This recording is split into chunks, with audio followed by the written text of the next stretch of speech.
Salut tout le monde, c'est Sneakit pour cette partie 2 des achats du mois d'août qui cette fois-ci va se concentrer sur les sorties du mois.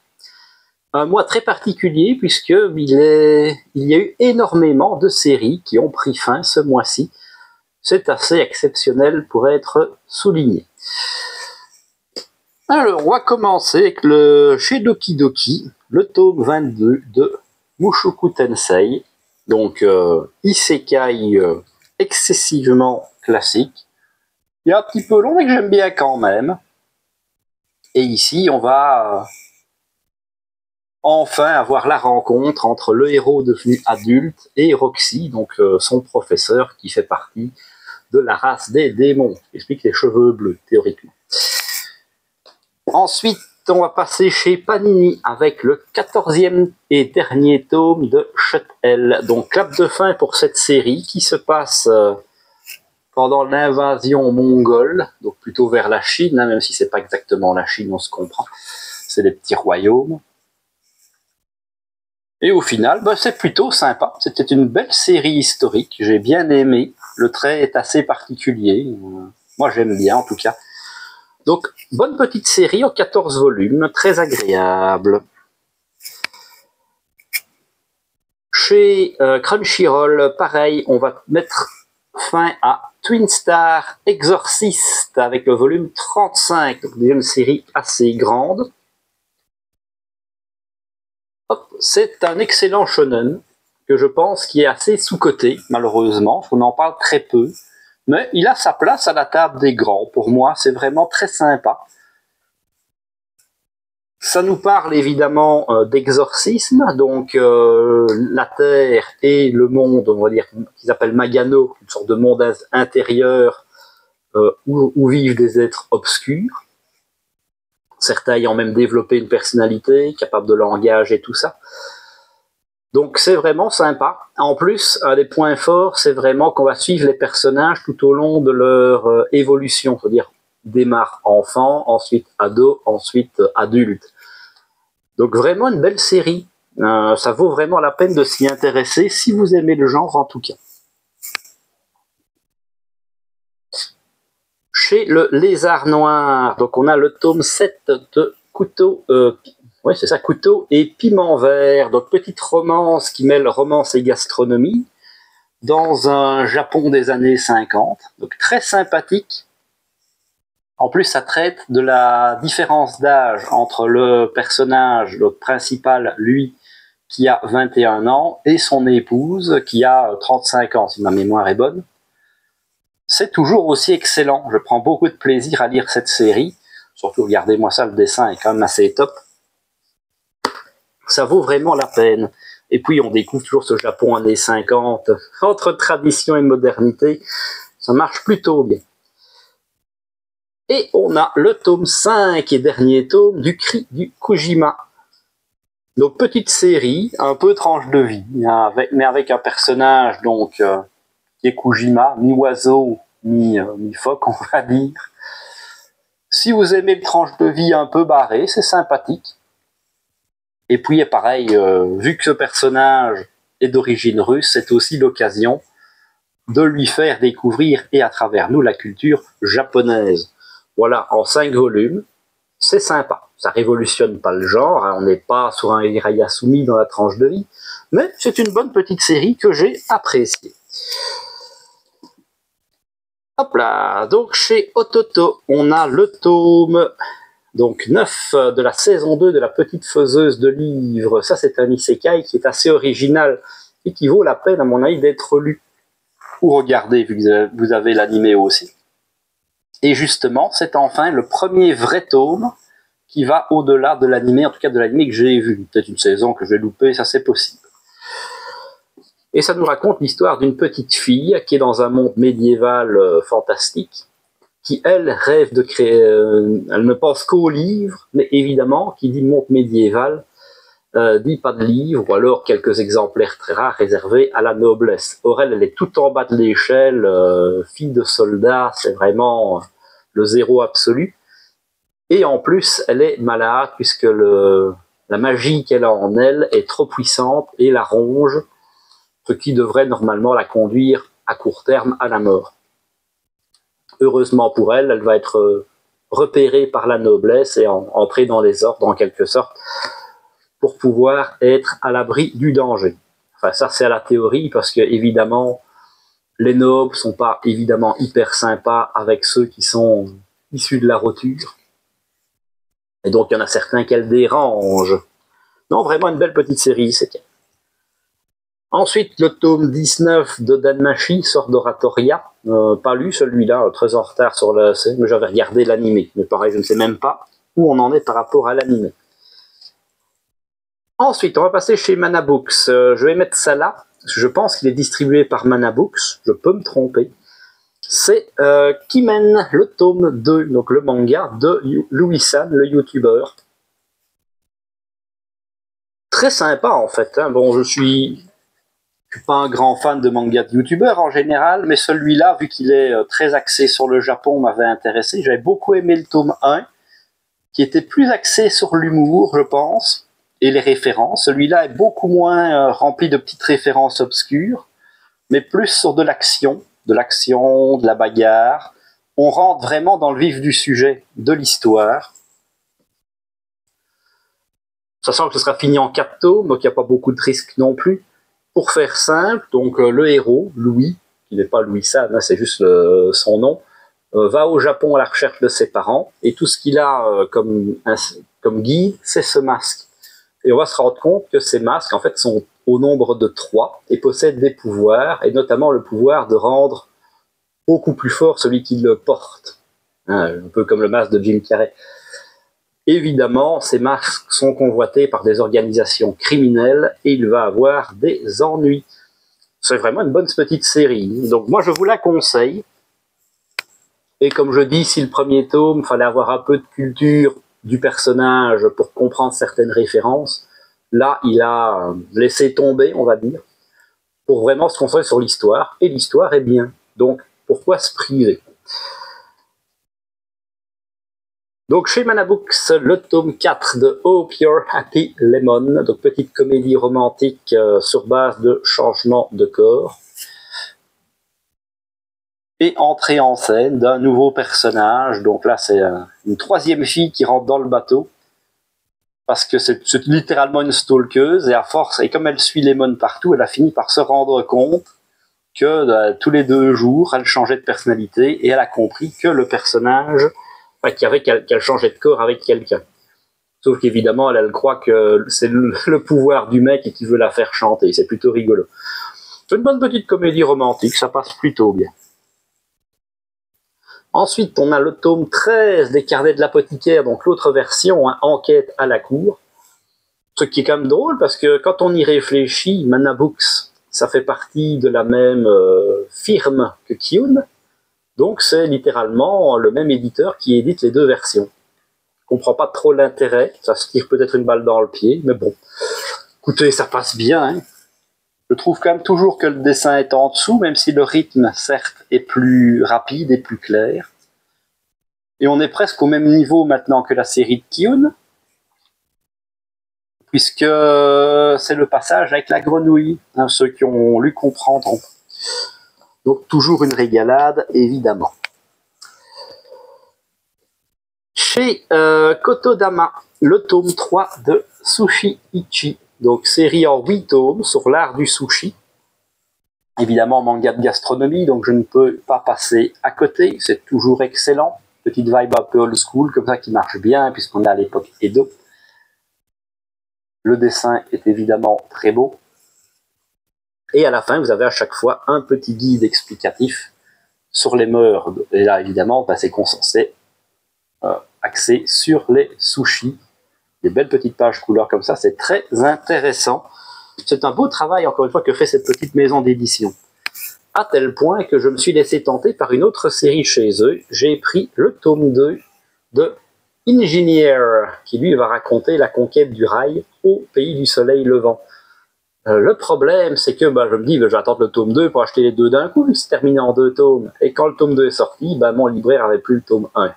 Carotte, donc je peux pas le lire pour le moment. Donc ça ressemble à ça. Alors, c'est pas du tout le même auteur, attention, hein, c'est la même collection, ça n'a rien à voir, ne vous y trompez pas. Mais pareil, vous retrouvez donc la touche de Kotodama, c'est-à-dire qu'à la fin, vous avez vraiment des explications. Sachant que le train, c'est pas anecdotique, hein, c'est quelque chose d'hyper populaire au Japon. Des fans de train, il y en a plein, vous avez même des chants thématiques, tout ça. Et puis, pour y avoir goûté, je peux vous assurer que les trains au Japon, ça met 10-0 à la SNCB, à la SNCF, mais alors sans hésitation. Donc voilà, tout ce que j'aime, petite série en 2 tomes, j'ai hâte de découvrir ça. On va passer chez Mangetsu avec le tome 6 et avant-dernier de The Alpine Climber. Donc ça y est, on laisse tomber le côté... comment dire, le côté escalade pour vraiment passer dans de l'alpinisme pur et dur, puisque dans ce volume-là, le héros va rejoindre les Malouines. Malouines, est-ce que c'est les Malouines? Je ne sais plus. Ah, j'hésite. Ah, ma mémoire qui commence à me jouer des tours. Pour aller donc explorer, donc c'est dans les territoires des îles un peu à l'abandon vers le cercle arctique, le cercle polaire, donc là où le soleil ne se couche vraiment jamais. Enfin, ça dépend des périodes. Pour escalader le mont Thor, je pense. Donc chose réelle, c'est le premier à en avoir réussi l'ascension au solitaire, puisque je rappelle, le gros point fort de ça, c'est que c'est l'histoire d'un vrai personnage. Tout ce qu'il a amené à l'alpiniste pendant les années 80. Donc ça date un peu, c'est pas gagné non plus. Mais voilà, une bonne petite série, ça vaut vraiment la peine d'être découvert. Encore une fois, en 7 tomes, c'est pas trop long. Pareil, on termine l'histoire de Mibu Gishiden avec le tome 13. Donc l'histoire de ce samouraï, renégat, et de sa descendance, qui a choisi d'abandonner sa famille pour son bien, pour rejoindre le Shinsengumi et leur permettre d'avoir de quoi bouffer. Le côté écriture de ce récit est très sympa, puisqu'à chaque fois on suit un journaliste qui va voir des personnages différents, leur poser des questions, et à travers eux avoir plusieurs morceaux de l'histoire qui vont recouper évidemment avec les infos des autres. Donc le fait d'écrire, l'écriture est vraiment très bien. Le côté historique est excessivement bien rendu. Alors je ne sais pas si le personnage ici a réellement existé ou pas. Je pense que non. Ça vient à l'origine d'un roman. C'est un roman qui a été mis sous forme de manga. En tout cas, sachez que si vous aimez bien la période du Bafuku, et donc plus particulièrement l'histoire du Shinsengumi, de tout ce que j'ai pu lire à l'heure actuelle, c'est vraiment celui-là qui est le plus proche historiquement des faits. Et puis le dessin qui amène le côté mature qui va parfaitement au genre historique. Donc c'est une excellente histoire sur une période très importante puisqu'elle marque la fin des samouraïs. On va passer chez Delcourt Tonkam. Alors, on va passer assez vite sur le tome 22 de Tanya the Evil. Donc, manga très original, plaira pas à tout le monde, mais c'est un isekai qui revisite en quelque sorte la Première Guerre mondiale. Évidemment de manière un peu fantastique, puisqu'on a des mages de bataille et tout ça, mais c'est plutôt chouette. Après, faut faire à quelques détails, le fait que le héros soit une petite fille, tout ça. Mais c'est vachement cool, le côté est bien rendu, c'est très original dans son genre. Et puis la grosse pièce, alors une des régalades vraiment du mois, ça a été le tome 2 de Hellsing. Donc on est toujours sur une édition aux petits oignons, hein, on en a vraiment pour notre argent. Sachant que même là, le code barre s'enlève, c'est vraiment de la grosse qualité. Je me suis régalé comme rarement. Déjà avec un dessin de très très haut niveau. Le mec est excessivement doué pour faire des chara-design, ça on peut rien le dire. Une vague très années 80 qui régale. Et puis un scénario comme on n'en voit plus, hein, puisque là on est littéralement sur... Oui, alors les nazis se sont sauvés en Amérique du Sud, ça c'est plutôt un fait acté, et là-bas elles ont comploté pour reprendre le pouvoir en croisant les nazis avec les vampires pour faire une armée de nazis vampires. C'est quand même génial, hein, le scénario comme ça se voit pas tous les jours. En plus, l'auteur, il se fait vraiment plaisir. Là, je cherchais un peu, mais regardez ici dans les bulles. Donc là, les nazis, il leur fait parler avec vraiment l'accent. C'est écrit comme ça, c'est vraiment exceptionnel. Limite nanardesque, mais c'est ce qui donne un bon goût, vous voyez. Herr Capitaine, tenez-vous prêt. Le faillard de la maison de l'opéra ont déjà trop longtemps vécu. Ah, franchement, c'est exceptionnel. C'est exceptionnel. Je ne regrette vraiment pas ma découverte d'Helsing. C'est du 10 sur 10. Après, c'est un genre, faut aimer. Hein. Bon, si vous êtes fan de genre historique et comédie romantique, ça va être compliqué. Mais franchement, c'est vraiment ce côté années 80. Ça me fait penser moi aussi un peu au côté Indiana Jones, ce combat contre les nazis, tout ça. Non, franchement, je me régale. On va passer chez Glénat. Alors, on a le tome 6 de La sorcière aux champignons, que je n'ai pas lu, mais toujours avec ses couvertures très jolies, avec on appelle ça de la diamantine par chez moi, pour donner un petit côté brillant sur les champignons. Je trouve ça très cool. Ensuite, le tome 22 de Shangri-La Frontier, donc avec une jaquette exclusive au premier tirage. Donc ça, c'est pour fêter la sortie de l'animé. Évidemment, c'est un moment que l'animé est sorti chez nous. Si jamais vous posez la question, hop, la vraie jaquette, c'est celle-ci.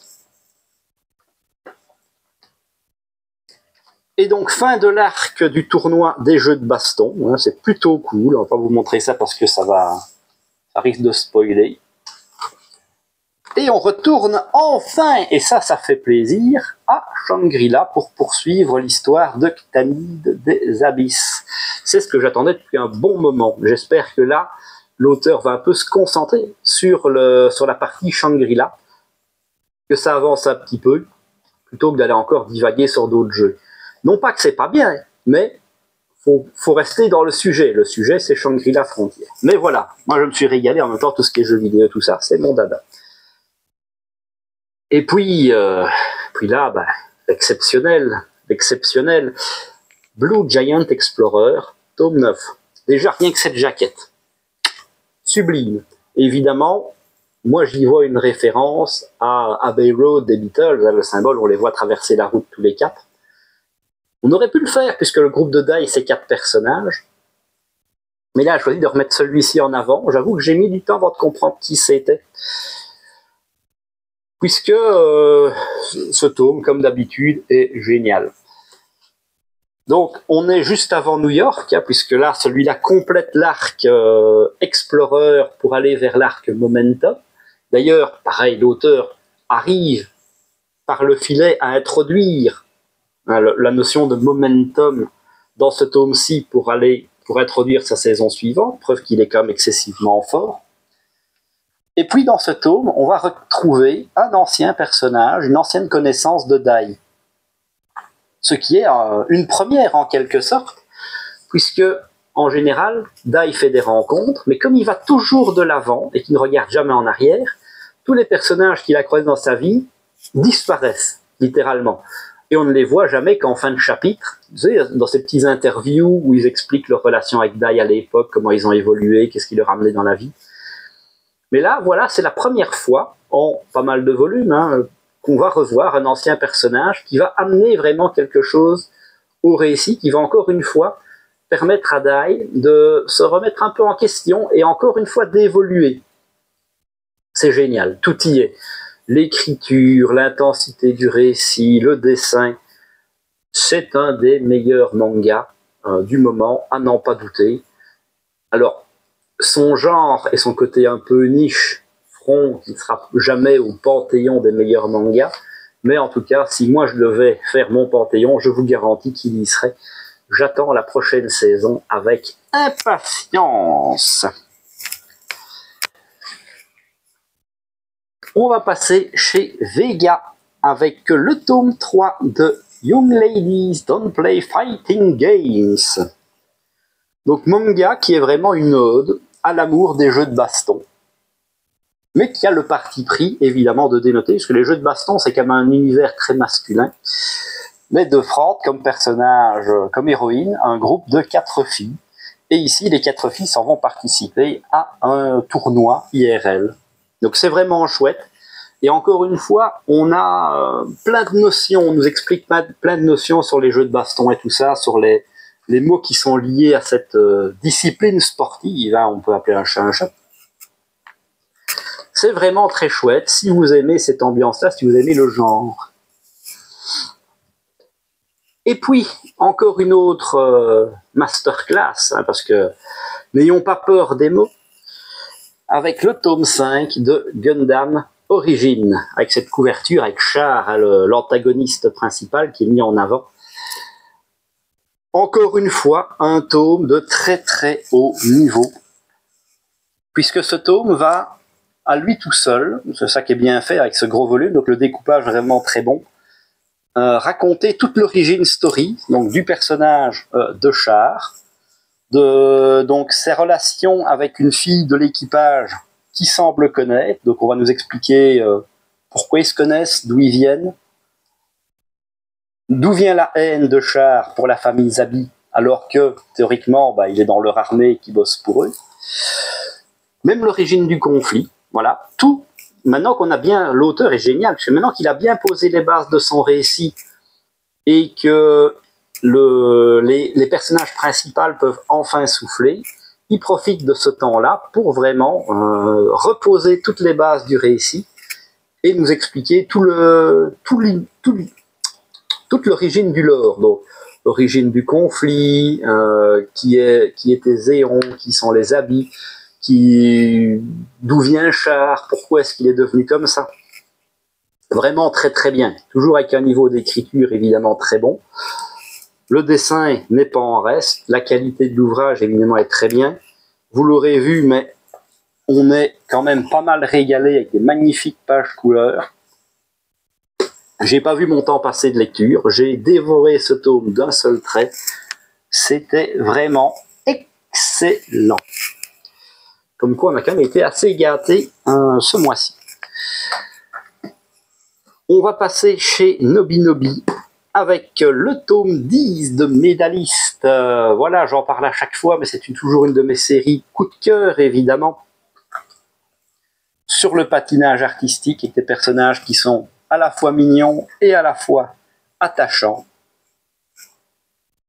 Ici, le personnage principal est sélectionné pour une compétition à l'international, puisque le Japon est quand même reconnu comme étant un des meilleurs au niveau du patinage artistique. Donc ça fait sens.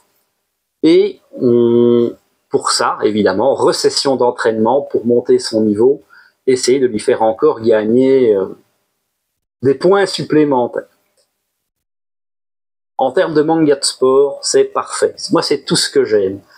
Le sport est bien décrit, on explique tous les fondamentaux, on suit des personnages qui sont très attachants, il y a un côté mignon, il y a un côté étant... Ce qui fait que ça a aussi bien sa place chez Nobinobi, hein, c'est vraiment leur ligne éditoriale. On ne le dira jamais assez, mais lisez Médaliste. Et si vous ne voulez pas lire, regardez l'animé, c'est une bonne pub pour le manga. C'est pas pour rien si ce manga est dans le top 20 des meilleures ventes actuellement au Japon, ne vous en déplaise. Ensuite, tome 29 d'Iruma à l'école des démons. Excellent petit shonen, hein, toujours. On est toujours sur les matchs entre professeurs et élèves, ce qui permet aussi de mettre les profs en avant, ce qui est plutôt cool aussi, de montrer qu'ils sont quand même badass. Et on termine sur une petite baston qui va partir en cacahuète. Donc très bien aussi Iruma à l'école des démons.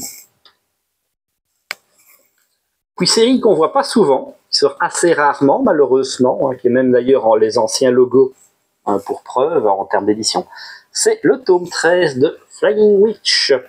Donc Flying Witch, pareil, tranche de vie, très agréable, avec une petite sorcière qui est à la campagne, donc dans la région d'Aomori, la campagne en pleine campagne, hein, célèbre pour leurs pommes. Et pareil, c'est mignon, c'est de l'humour, c'est de la tranche de vie, ça détend. Vous passez toujours un bon petit moment de lecture. avec cette série. Hop là.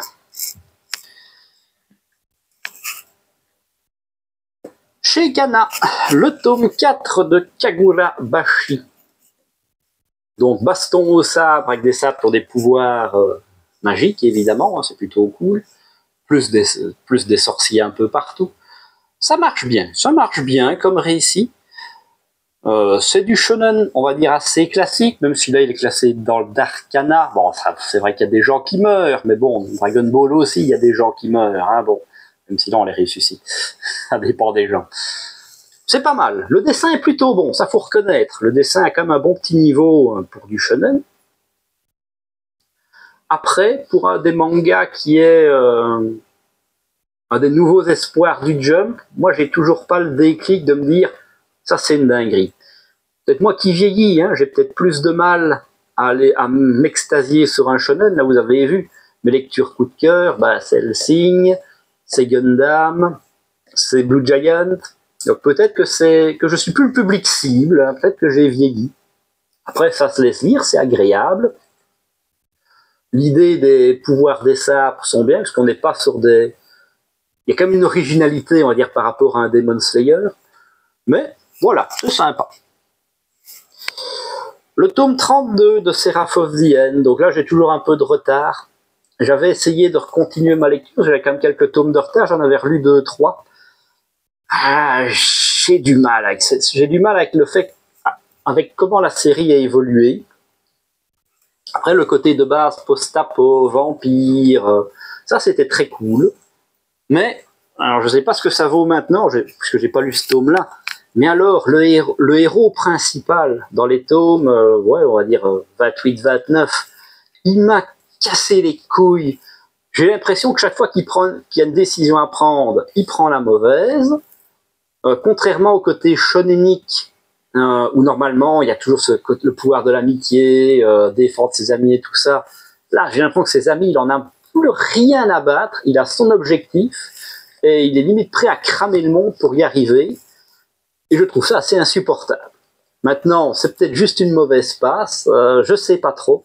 Mais en tout cas, j'avoue que pour le moment, ce manga m'a déçu et j'ai pas spécialement très envie de poursuivre ma lecture avec assiduité.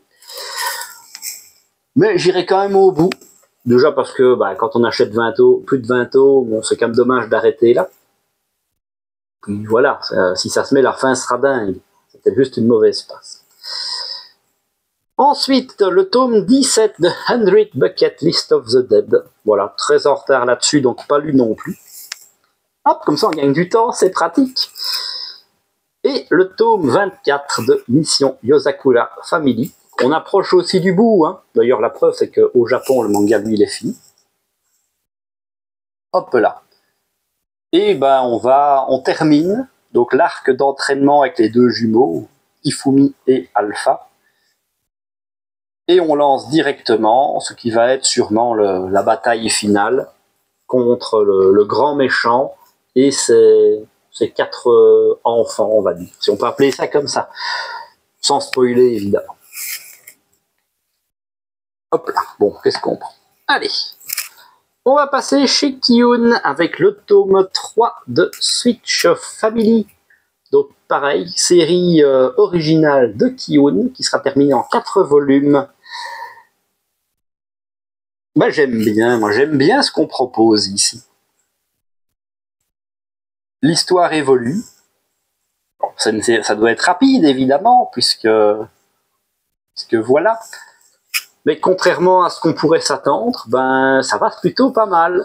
Les relations vont évoluer entre le héros et sa copine, le sport, hein, puisqu'il y a un tournoi de karaté qui est plutôt pas mal, bien amené aussi, sympathique. Et toujours ce mystère du pourquoi le changement de corps entre lui et sa mère décédée. Donc c'est pas mal, il y a un petit côté touchant, moi j'aime bien. J'aime bien, c'est une bonne petite série, on verra vraiment, une fois que ce sera fini, ce que ça donnera. Mais c'était plutôt agréable. Le tome 16 de City Hunter Rebirth, donc Isekai dans l'univers de City Hunter. Bah oui, si vous êtes vraiment fan de City Hunter, c'est cool parce que ça permet de prolonger l'histoire avec notamment d'autres personnages qui sont introduits. Alors certains qu'on connaît déjà, hein, comme lui, qui est le sosie donc, du frère de Kaori. Et puis un autre personnage qui est pareil que Ryo, qui a été cobaye et soldat, qui lui se bat au katana. C'est plutôt chouette.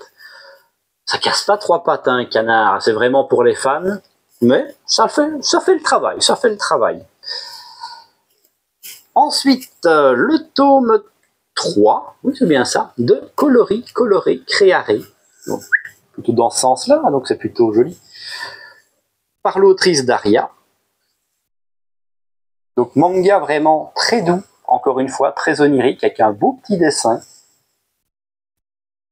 On ne sait toujours pas exactement où veut aller le personnage, mais celui-là va nous amener des pistes, va nous amener des réponses sur d'où vient la petite fille principale, qui sont ses parents, parce qu'on ne connaît pas, elle est juste... elle n'a pas de parents, a priori, elle est juste élevée par un gardien de café, comme ça.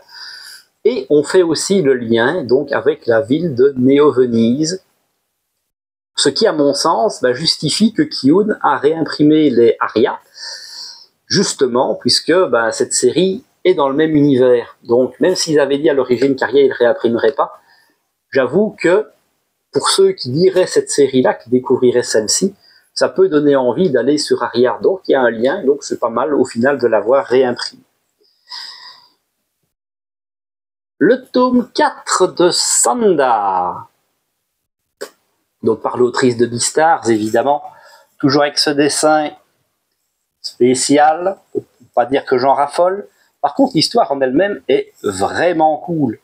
Donc pareil, cet univers dystopique où Noël a disparu, avec le Père Noël qui est un adolescent de 14 ans, qui doit reprendre ses fonctions en quelque sorte. Là, ici, justement, hop, une nouvelle transformation pour le héros. C'est vraiment chouette. J'aime beaucoup ce récit. J'ai vraiment hâte d'avoir la suite. C'est terminé en 17 tomes. Pour l'instant, je trouve pas ça trop long, mais on verra ce que ça va amener derrière. Le tome 24 de Valkyrie Apocalypse, déjà 24, mais a priori on arrive presque au bout, puisque là, le concept c'est 13 combats pour déterminer de l'avenir de l'humanité, et 10 combats sont terminés, donc au bout d'un temps, on ne peut pas faire durer la sauce éternellement. Je trouve toujours que le dessin est d'un très très bon niveau. Surtout pour un manga de baston, hein. On pourrait se dire que pas besoin d'en faire des caisses, mais non. Il est vraiment très bien. Et donc on va terminer assez rapidement le combat 10. Si vous vous rappelez, j'avais dit qu'ils étaient surpris que ce ne soit pas fini au tome précédent. Et on va, justement, puisqu'on approche de la fin, balancer beaucoup plus d'informations sur le plot twist en fait final qui est caché derrière ce tournoi, parce que le tournoi a un but secret. On ne s'en serait pas douté, hein, c'est amené depuis un moment. Et c'est pour ça que la chef des Valkyries est prêt à tout pour le mener à bien. Donc pas mal, vraiment un bon petit récit, moi j'aime beaucoup. Et le tome 17 d'Isaac, alors je crois que c'est l'antépénultième, parce qu'il me semble que c'est fini en 19, plus sûr à 100%, on en est presque au bout. Donc pareil, il y a conflit pendant la guerre de 30 ans, avec ce samouraï en quête de vengeance, qui est un tireur d'élite. Et ici, on nous rappelle, au passage, on est sur la guerre d'indépendance de Saint-Malo. Donc c'est vraiment chouette. Bon petit récit historique au final. Et la guerre de 30 ans, c'est pas ce qu'on voit le plus en manga. Hop là. On va passer chez Kurokawa avec le tome 14 de Call of the Night. Donc toujours manga de vampire. Donc j'en parle assez souvent de celui-là, preuve que le rythme de sortie est plutôt bon. Mais j'aime beaucoup l'originalité que propose ce récit, avec une définition, on va dire, différente de ce qu'est le mythe du vampire. Le tome 8 de Moi quand je me réincarne en slime, Trinité, donc qui revisite à travers les yeux de 3 personnages, donc, dont cette fille-là, un petit trio, l'histoire de moi quand j'aimerais incarner en slime, tout simplement. Sachant que là, les 3 héroïnes sont parties un peu à l'aventure, ce qui permet de voir autre chose, évidemment, que la ville de Tempest. Encore une fois, c'est un spin-off, donc c'est pour ceux qui adorent, moi quand je me réincarne en slime, sinon évidemment c'est très dispensable, mais c'est un bon spin-off. Honnêtement, j'ai eu des spin-offs qui étaient beaucoup moins bons que celui-là. Le tome 14 de The Ride on King. Donc c'est Plutinov qui rêve de chevaucher les bestioles. Toujours une référence à Poutine. C'est un isekai plutôt bien barré, avec un dessin pas mauvais du tout. Et pareil, on sent qu'on approche de la fin, puisque là, on commence à vouloir aller chercher des noises à la grande méchante. Le tome 17 de Demon Slave. Toujours faire attention à ce qu'on montre avec ça, donc manga très échi évidemment. Dans ce tome-ci, donc 2 événements majeurs. L'élection pour décider qui sera le prochain chef donc, des escadrons anti-démons. Et à côté de ça, les déesses démoniaques qui proposent un traité de paix. Évidemment, quand c'est des démons qui proposent la paix, on se doute bien que c'est jamais gratos. Alors, le tome 9 de Ansel Sakamichi. Ça avance pas mal non plus à celui-là, faut reconnaître. Et tant mieux, parce qu'on a quand même dépassé les 80 tomes au Japon. Même si, pas sûr qu'on les aille chez nous. Donc, ça y est, début de ce qui sera, pour moi, l'étape finale de cet arc-ci, donc puisqu'on nous promet un arc en 27 volumes. Donc, l'Inter-Height, la compétition interlycée au sommet de vélo. Avec l'introduction, donc vous l'avez vu, je l'ai passé vite fait, de ce personnage-là, donc Mido Suji, qui est absolument un anti-héros comme on n'en fait plus. Un seul petit bémol, alors j'ai l'impression que c'est peut-être un truc de traduction, mais dans l'anime en tout cas, parce que c'est ma seule source de référence, c'est, il appelle, donc pour lui c'est la star, et ses coéquipiers ne sont que des larbins à son service. Et il les appelle des Zaku, ce qui est une référence évidemment à Gundam Origin d'ailleurs. Et ici, ça, je sais pas, peut-être que le traducteur n'a pas eu le réflexe et qu'il s'est dit que ce serait trop compliqué pour le lecteur moyen. Mais là, ils ont enlevé ça, ils ont enlevé ce petit détail, ce qui est dommage puisque comme le héros est un geek, évidemment, lui, ça, c'est quelque chose qui lui parle, ce genre de détail. Bon, c'est pour chipoter, parce que le manga est quand même vachement bien. Puis pareil, manga de sport sur le vélo, c'est pas tous les jours qu'on en a un. Ensuite, le tome 2 de Goblin Slayer, A Day in Life. Donc pareil, encore un spin-off. Je peux pas dire qu'il est pas bon, mais ça pareil, ça n'amène à rien à l'univers de Goblin Slayer. C'est juste des petites histoires, comme ça, sur les personnages qu'on croise dans la vie, sachant qu'on ne voit évidemment jamais le crève-gobelin. C'est vraiment axé sur les personnages secondaires. Maintenant, ce sera en 3 tomes. Ça aurait été con de pas les prendre. Hop là. Et on terminera Kurokawa avec le tome 22 de Kemono Incident. On est enfin de retour au Japon. Donc on retrouve les personnages principaux, donc après le loop temporel, on va dire. Et évidemment, on a quelques petites révélations qui vont bien, notamment sur le petit personnage qui ressemble juste à une tête de mort. Je ne sais pas si j'arrive à le trouver assez vite. Voilà, sur ce personnage-là. qui n'est pas évidemment n'importe qui, mais ça, on l'aurait pas deviné. Hop là, alors on passe chez Pika avec le tome 22 et dernier tome de Orient Samurai Quest. Déjà, j'adore les couvertures, en plus avec l'effet brillant qu'ils ont mis dessus métallisé. Ils sont vraiment sublimes. Donc manga, on va dire samouraï, mais chasse aux Oni. Donc plutôt cool, le récit se termine bien. Évidemment, c'est dur, on va pas spoiler non plus la fin, ce serait quand même dommage. Mais ça marche pas mal, c'est un bon petit récit. Même si, à choisir, je préfère donc de la même autrice, Maggie, qui était beaucoup plus originale à The Labyrinth of Magic, ne serait-ce que pour l'univers des Mille et Une Nuits, qui est aussi très peu exploité dans le manga. Mais c'était un bon récit. Après, je suis peut-être aussi tronqué parce que j'ai beaucoup de temps à sortir le tome 22. Ça mériterait une relecture. Ça mériterait une relecture dans son ensemble pour vraiment pouvoir savourer l'œuvre, parce que là, j'ai eu du mal, ça doit bien faire au moins 6 mois qu'on n'avait plus de tome, donc à me replonger dedans.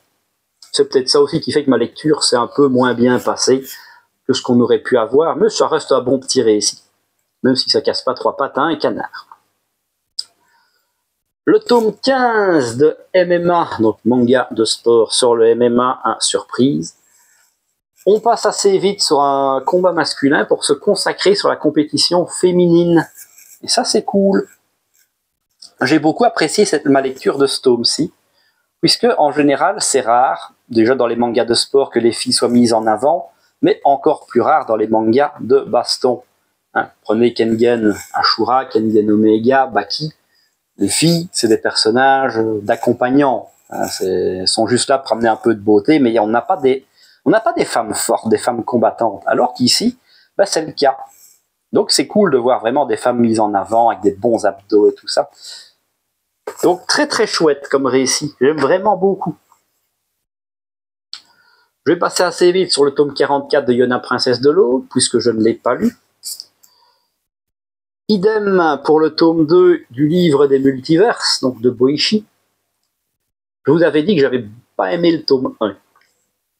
Trop fouillis, trop plein de choses, on se perd à la lecture. Donc je me suis posé la question, bon c'est en 4 tomes, 4 ou 5, je crois que c'est 4. Donc je vais le terminer, déjà parce que c'est Boichi. Mais voilà, je vais pas m'emmerder à les lire comme ça un par un, je vais attendre que la série soit finie. Et je me la ferai tout d'un coup. De toute façon, je comptais aller au bout. Donc voilà. Hop là, le tome 14 de l'atelier des sorciers. Toujours un très chouette tome. On approche de la fin de l'arc. Donc beaucoup d'action, quelques petits rebondissements sympathiques. Des chouettes scènes de bagarre. Donc franchement, très très bon tome. Je pensais peut-être que l'arc allait se terminer ici, mais non. Hop là. Voilà, évidemment, j'essaye de pas trop en dire non plus, vu que là on est sur un tome important, je sais que c'est une série qui est fort appréciée.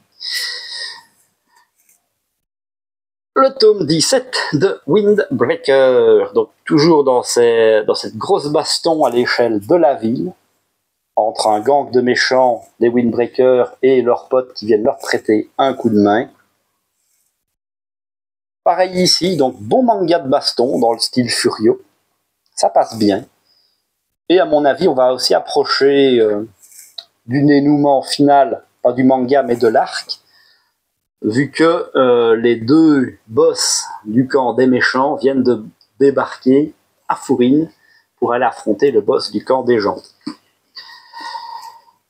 Le tome 20 de Rokudenashi Blues, toujours cette grosse édition qui régale plutôt pas mal. En tout cas, niveau fresque, c'est plutôt cool.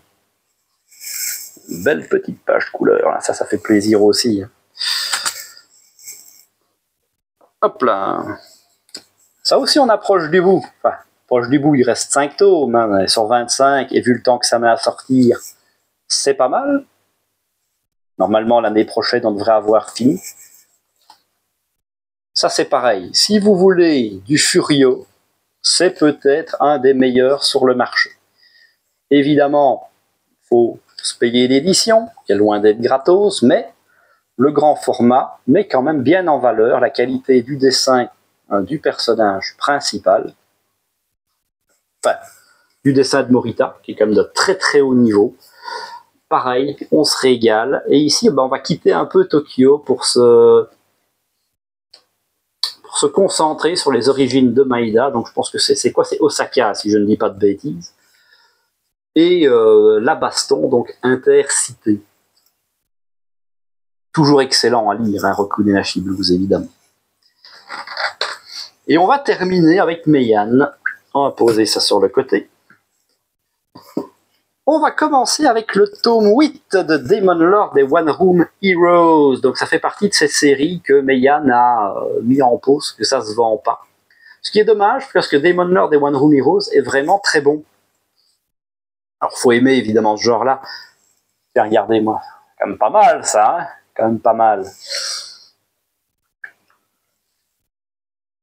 Et donc là, pour l'instant, le héros déchu et amoindri part affronter tout seul l'armée du mal pour reconquérir sa meuf qui n'est autre que la reine des démons.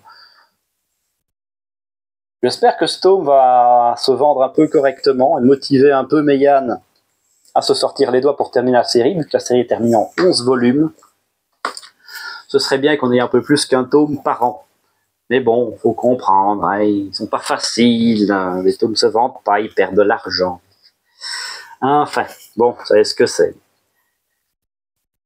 Ensuite, les tomes 15 et 16 de la Perfect Edition, donc de Gashbel, clap de fin pour la série, hein, avec, ma foi, un combat final qui correspond pas mal, on en a pour notre argent, pour connaître. Pour un shonen, on n'est pas volé, avec un vrai méchant qui est méchant, tout ce qu'il faut. Donc ça marche pas mal. Encore une fois, peut-être j'ai vieilli, c'est un bon shonen, mais voilà, c'est pas une œuvre qui m'a transcendé non plus, ça marche bien. Ici, ces deux tomes-là étaient très corrects, mais il y a des passages un peu plus gringe, un peu plus humour à la japonaise, hein, avec des personnages qui font des têtes what the fuck. Ça, c'est ce qui m'a j'ai un peu moins apprécié ça dans le récit. Mais attention, quand on a les scènes de baston et tout ça, là, en mode serious business, ça marche vraiment bien. Le dessin a pas mal évolué au fil du temps. Donc, là, c'est les tomes doubles. On est sur une série qui fait plus de 30 tomes en vérité. Donc ça marche plutôt pas mal. Et puis, l'édition est belle. Ça, faut reconnaître. Est-ce que ce manga avait besoin d'un grand format? Ça, c'est la vraie question. J'ai envie de dire non, en toute honnêteté. Parce qu'il y a des mangas avec des dessins beaucoup plus qualitatifs que ça. Mais c'était cool. Et j'ai passé un bon moment. Je ne regrette pas d'avoir pris cette série-là. En plus, c'était une série qui était introuvable. Donc encore une fois, merci Meian d'avoir remis cette série au goût du jour, sachant que je suis quand même assez prêt à parier que c'est pas leur meilleure vente, loin de là. Contrairement à Kingdom, avec les tomes 74 et 75, toujours exceptionnel à Kingdom. Surtout, encore une fois, très différent, avec le tome 74, qui est très axé intrigue à la cour, politique, vu qu'ici on va trouver les moyens de reformer une armée et de repartir à la guerre. Donc un tome beaucoup axé sur la lecture, on va dire. Et puis, à côté de ça, le tome 75, qui lui va être beaucoup axé sur la guerre, puisque on repart au charbon. Le but étant quand même de fédérer la Chine. Donc voilà, 2 tomes d'un très très haut niveau. Évidemment, comme d'hab, j'essaie de pas trop en dire non plus. Et puis on va terminer chez Meian avec la dernière sortie, encore une fin de série, vous avez dit, il y en avait beaucoup, qui fait plaisir, c'est la box 4 de Eureka, qu'on a attendu quand même un bon moment. Box un peu plus grande que d'habitude, hein, un peu plus chère aussi, puisque celle-là vous coûtera une 60aine d'euros. Mais encore une fois, si on compare, là vous avez 60 € pour 11 volumes, vous en avez pour votre argent.